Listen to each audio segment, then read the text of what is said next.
ఘనాలో ఘోర ప్రమాదం చోటు చేసుకుంది. అక్కడ ఒక సైనిక హెలికాప్టర్ కుప్పకూలిపోయింది.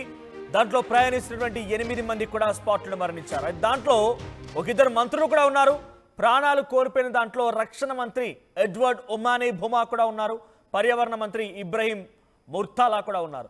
ఘనా రాజధాని అక్రా నుంచి ఉబువాసికి బయలుదేరింది హెలికాప్టర్. అయితే టేక్ ఆఫ్ అయినటువంటి కొద్దిసేపటికే ఈ హెలికాప్టర్ కుప్పకూలిపోయింది.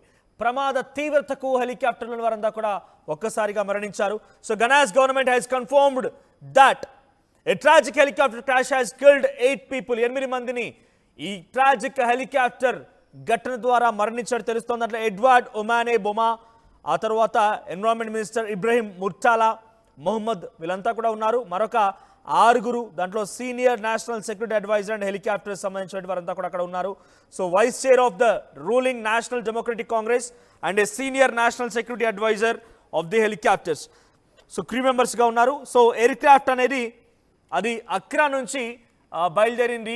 ఘనా రాజధాని అక్రా నుంచి బయలుదేరింది హెలికాప్టర్. అది అటవీ ప్రాంతాల వరకు వెళ్ళిన తర్వాత అక్కడ మరి ఏం జరిగిందో తెలియదు, కానీ ఒకసారి కుప్పగూలిపోయింది. సిగ్నల్ అందక లేకపోతే సైంటిఫిక్ కారణాలు, టెక్నికల్ కారణాలు ఏమైనా ఉండొచ్చు, కానీ ఒక్కసారిగా కుప్పగూలిపోయింది అటవీ ప్రాంతంలో అది. సో 8 మంది స్పాట్లోనే మరణించారు. ఒక రక్షణ మంత్రి, ఆ తర్వాత పర్యావరణ మంత్రి ఇద్దరు కూడా ఈ ఘటనలో మరణించారు. ఘనా రాజధాని అక్రా నుంచి ఉబువాసికి వెళ్తోంది ఈ హెలికాప్టర్. సో టేక్ ఆఫ్ అయినటువంటి కొద్దిసేపటికే ఇది కుప్పగూలిపోయింది. మీరు చూస్తున్నారా విజువల్స్లో రైట్ సైడ్ బాక్స్లో కనబడుతున్నటువంటి ఒక అటవీ ప్రాంతంలో ఈ విమానం కుప్పగూలిపోయింది. The aircraft involved Z9 utility helicopter. Z9 utility helicopter the army వినియోగించేటువంటి ఆ హెలికాప్టర్ ఇది.